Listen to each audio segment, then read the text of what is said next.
This is Pete Moore on Halo Talks. I have the pleasure of having Marco and Masi from Gympass, straight from Brazil, back into the U.S. here, where Masi and Marco did business school like myself. So we've come a long way, and we're running a big company now. So I want to find out how this started and where it's going. So nice to have you guys on the show. Thank you. I appreciate it.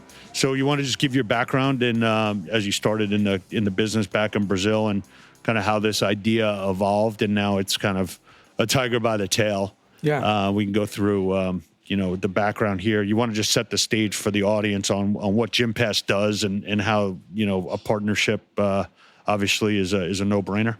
Cool. So starting with the mission of Gympass, our mission, like you were mentioning, is to defeat inactivity. And the way it all started was, we saw an opportunity in a way to engage with HR leaders of the world to kind of, support the mission in a way that they would also benefit if they have like a healthy or a more active workforce, meaning they'll have low health costs, meaning that they will have, lower absenteeism, turnover, and so forth. So the idea of Gympass, or the mission of Gympass, is to connect, those dots to make sure that companies are spending or investing corporate wellness funding into fitness. And then we partner in a way that we bring the engagement level, like with HR and leveraging HR channels to make sure that we're bringing not the 5 to 15% of people that are active worldwide or thinking in the US, but it will take levels to, 35, 40%. So that's basically, in a nutshell, what Gympass does and what we are, a corporate wellness benefit. My background, specifically,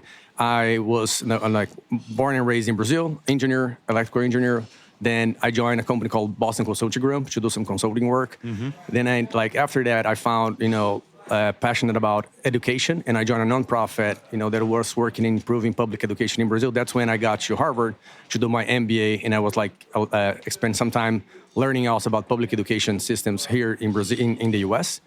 But I went back, worked a little bit more in education, and then I joined and I met one of the founders of Gympass, was also an HBS grad, Cesar Carvalho, who ended up inviting me to join Gympass, to manage the Brazilian operation, and I joined both as an executive and also an investor there. Okay. And afterwards, what year was that? It was 2000. It was almost 4 years ago. So okay. Yeah, and then I ended up leading the Brazilian operation, which was our first market. Then the expansion to Latin America, and more recently, I was invited to join the U.S. team to kind of bring the same, growth that we have seen in Latin America, but also to the U.S. market. Now, as you said, we're discussing with, a bigger company with more funding and a healthier balance sheet so that we can invest in the business model and grow here. So when you're in Brazil, what were some of the early wins?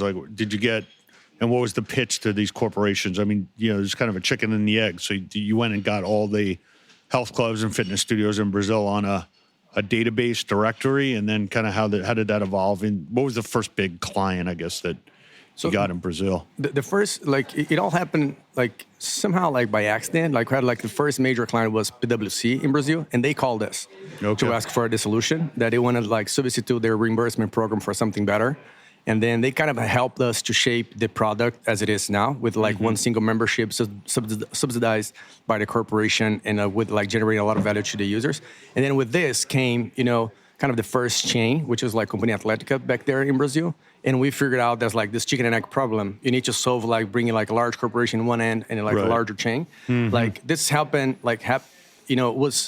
it was usually, executed in Brazil where we started. But then when we think about a new market, that's the challenge, because then you have to find someone. I call it you need to find the believers, at least for the first wave. And then once you have some important leaders in those markets to believe, then it's easier to go and roll out because, the followers will come.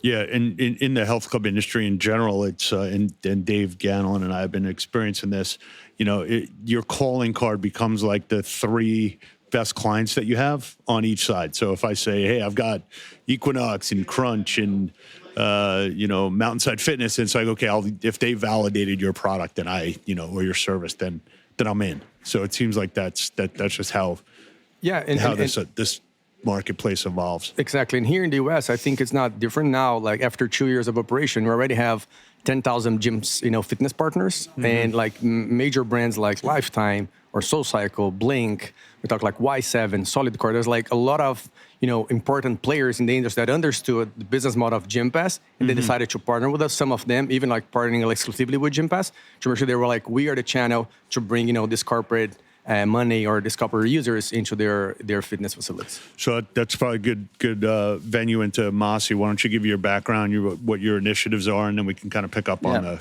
supply side. My background, I was born and raised in Italy, so I'm not Brazilian. Born in Florence, and after college, I moved to Ireland to work at Google, the European headquarters, for many years. And after that, I moved to the US for business school. So I went to Columbia Business School. And after business school, I spent a few years at Bain & Company here in the US and consulting. And then I learned about Gympass that was expanding to the US. I got to know Cesar, the owner, the CEO, and one of the founders.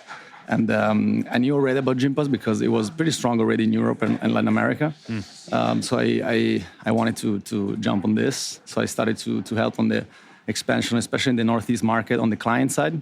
And then I joined the partnership side, and I lead the gym and fitness studio partnerships for the US. So for me, it was important to work for a company that has a mission to make people's life better, right? So I really wanted to do something that had that mission. And I think corporations are the right channel because they have the right audience to their employees. They have the budgets. They have everything to make sure we spread this message and we activate new people, because that's our goal. Our goal is to make sure we activate new people that were not active before.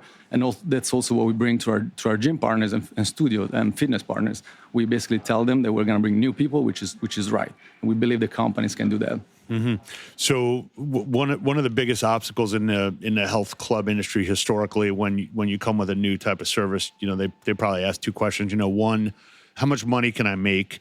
Two is like, how do you protect that this doesn't destroy my current recurring revenue base and my relationship with members? So what are the two responses to that? So the typical response is that we bring new people, right? Of course, they want to see that. So we have case studies that show that typically 90% of the users that we bring to these gyms are completely new, right? And that's because, as I mentioned, there are different variables into this. Of course, the company, the employers make it easier for employees and more affordable, but also the variety that we offer to the employees, because we have different partners and different gyms, allow them to try and find what we say the activity to love. So before finding the gym and the studio that they go to more often, they want to try different things. So of course, this brings new people to the market. And then I would say the third element is the fact that we work very closely with HR, so with our client success team, to engage with these employees. We have events at these companies to make sure everybody knows about this benefit.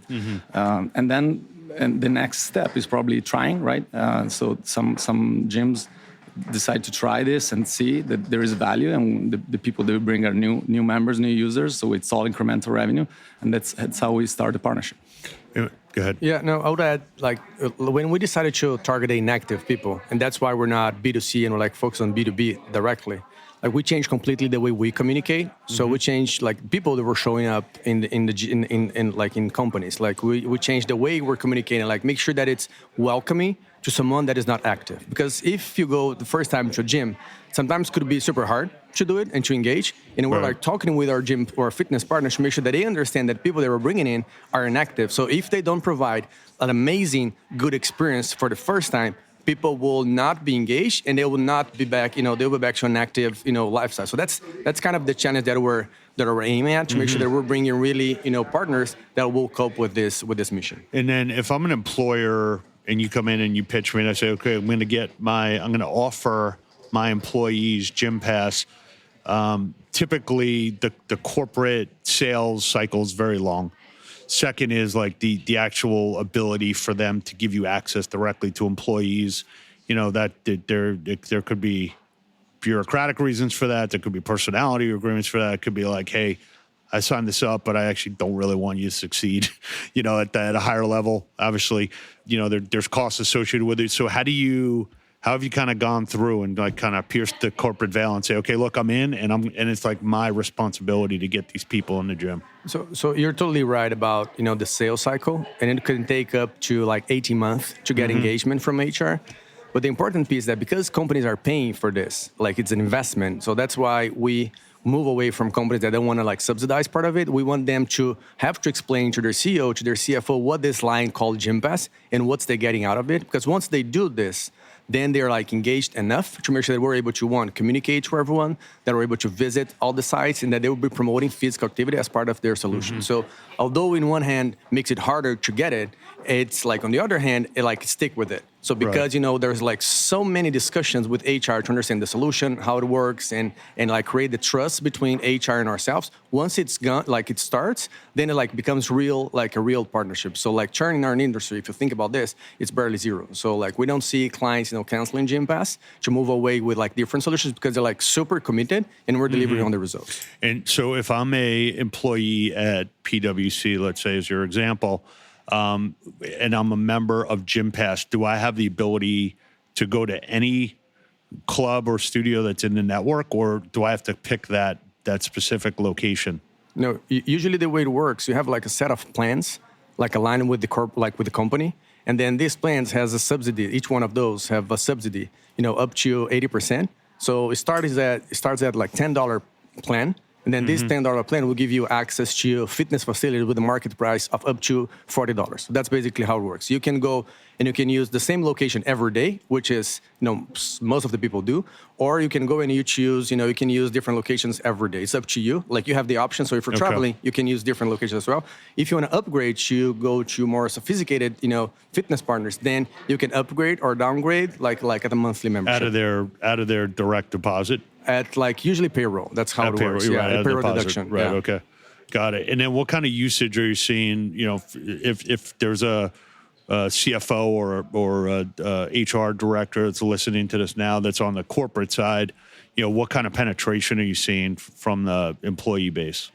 Go ahead. Typically, we try to multiply by 3 to 5 the number of active employees within a company. So in average, there's in the US probably 15% of the people have a gym membership, and that's the base where we start with the client, with the corporation, and then because of the work we do with them and try to activate new people, we bring that to 35, sometimes 50%. So that's basically what we want to do for corporations, and also as a result, what we bring to partners as new users. And if I'm a health club called Pete's Fitness in Nomad part of New York, and you had our account there, give me a magnitude of like how many new members somebody's seen. It really varies by location and by area of the country where you are. Typically, our clients give access to the benefit to all the employees. So let's say you have a headquarters in New York, but you have employees, you have a plant in Michigan or North Carolina. We try to offer standardized benefit for all the employees. So we try to have gyms near the employees. And it really depends on where you are, right? You can get a lot of new users. It depends also what price point you are, but it can really vary a lot. So my answer to this would be, since it's all additional revenue or incremental revenue, because we're guaranteeing like so many ways that there's no cannibalization and no right, no that's what such. I was going to ask you. And in our contracts, that's part of some of the agreements. I believe that if you have adding up to like 5 to 15% of incremental revenue, thinking about an average EBITDA for those gyms, you'll be talking about growing your EBITDA, which like the money going to the owner of the facility, like 30 to 40%. So like a small incrementality in the top line, if it's like really incremental, could be could have a major impact in the bottom line. So that's what we're like pitching at, and that's why I believe there's no reason why any gym facility or a fitness facility shouldn't join Gympass with this business model. Gotcha. So what are some of the results that you've seen, and what do people say, who are members that they didn't go in a gym before because they were intimidated, but kind of going through the Gympass, this kind of door and open for them?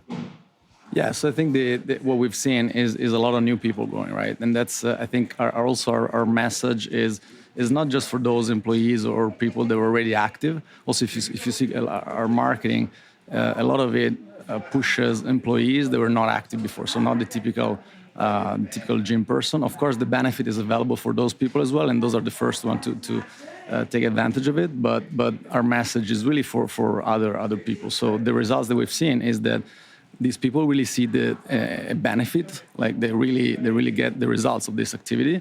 Sometimes trying different gyms, and then they find the ones that they like. And employees are super engaged, and we see that when we go to corporations, everybody loves Gympass. So one example that I really like is that Gympass is super democratic in a way. So if you think about large corporations, 1,000 like employees plus, some of them, they have like a nice gym in their headquarters, like in New York, for instance. But think about a bank where they have like nice gym in the network in the headquarters, but there's no solution for the branches. So I think when Gympass comes into play, like we offer the same level of solution or subsidize, like subsidy to whoever works in the headquarters and have access to New York locations, but also someone in the middle of the United States that has like 3-4 facilities nearby, like their house or their town. So the way we grow our network is not based on density of the population. It's not like city per city. It's based on where the employees of our clients are. So once we have the list where they are, then we start calling up all the gyms locations nearby to make sure that everyone has the same solution. So what do we got a feedback, from one bank, which is super interesting, is that Gympass was the first benefit that was equally good for someone in the headquarters that usually has all the benefits to someone, far away, like working in a branch. So for me, the fact that it's democratic and real access for everyone is super exciting. Got it.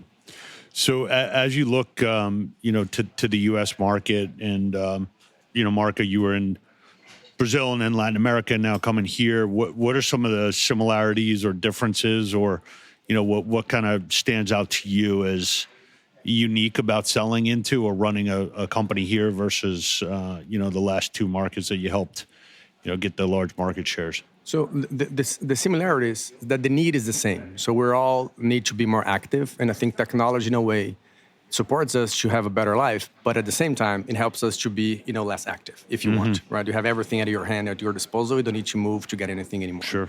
So in this way, the need is the same. I think the corporate needs are the same. Like we're talking a lot about engagement, and companies need to have employees more and more engaged in physical activity. We believe it's a good, important step towards, engagement.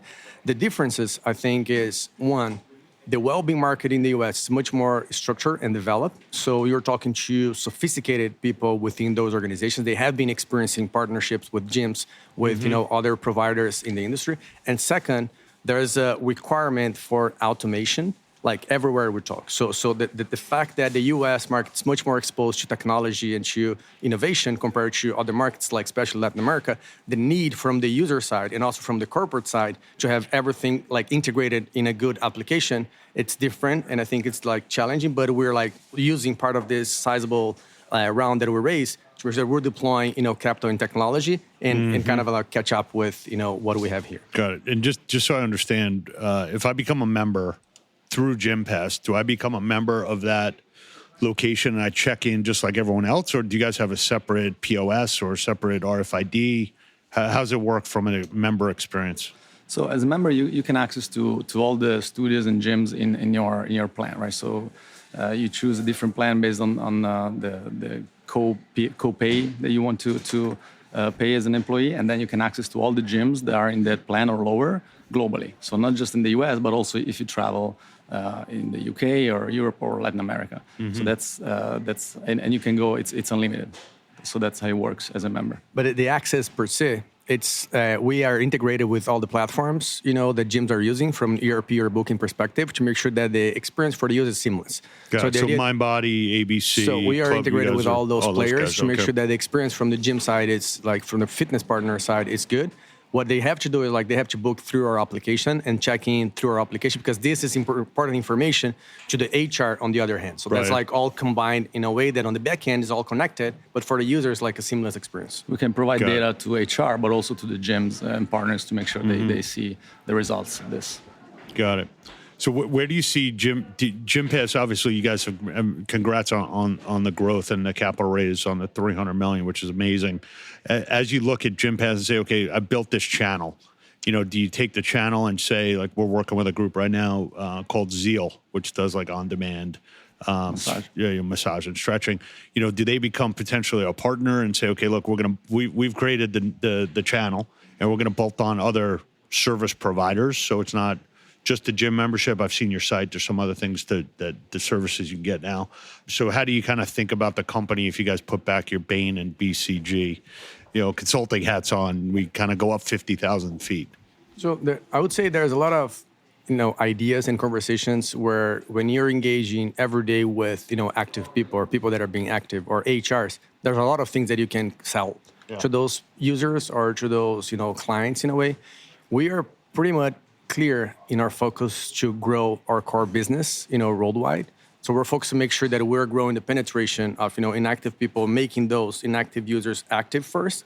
And then after that, we're probably going to be exploring things. But I would say that our main focus now is how can we deploy what we already learned in companies from big to small companies in a way, and leverage also some channels strategy to push this core agenda forward. What we were doing though in parallel is how can we support our 50,000 gyms partners in a better way? How can we help them buy services at scale? How can we better, help them to train their professionals in a better way? So there's a lot of things that only large chains have access in the market that we can help, being like one partner of 50,000 locations, to get better deals and also to improve the way they operate. All those people, that became entrepreneur, open their first locations. We believe that they need support to succeed, and we want to give support not only on the revenue side, but also, on the management side. That's where we're going right now, and probably like what we're looking is like our next phase of expansion, which will be like if you want to defeat an activity globally, you cannot forget that Asia has 75% of the population. So we need to be there in any way. So one of the interesting things that we talk about all the time with our health club operators, and it comes up in every investor meeting, it comes up when we talk about like what's your revenue mix, so on and so forth. Who's your head of corporate sales? Okay, and most of them say, oh, we used to have this guy and he didn't work out, or, we have somebody who does it, but it's kind of part-time. We let the general manager go out, and I'm like, that's probably not working. So how do you go in? I mean, is it a fair statement to say, and we'll talk about it with our clients when we go to URSA, look, instead of trying to hire a corporate salesperson, which you have probably like a 10% chance that person's going to work out, like we're basically going to do it for you. Yeah. Is that a fair statement? I think it's totally fair. And I think Gympass can make all the hard, the lifting for you, and you just collect the revenue of people that are visiting, your facilities. And then your role is, one, to get, a good, promotion in our website and make sure that we are partnering in clients' activities. But at the same time, which is more important, to make sure that person that gets into your facility, they become active and they stay with you. So your role moves from, selling one specific membership to make sure that they're coming back. And then you can leverage that to make sure you're selling auxiliary, revenues like personal training, food and etc. But you need to make sure that they're coming back every day to train so that, all the cycle will work. Yeah, especially when we work with large corporations, sometimes they want to give a benefit that is the same for all the employees nationally, sometimes globally. So it's very hard to have a gym from your chain next to all of these offices of the employees. So that's why they like to partner with us. Gotcha. So, as you put your anchor down here, what are some of the big things that have happened or that you're going to forecast over the next couple of months, and what companies are kind of the ones where you say, hey, look, we do a great job for these three companies if they're disclosable? So we don't disclose most of the clients.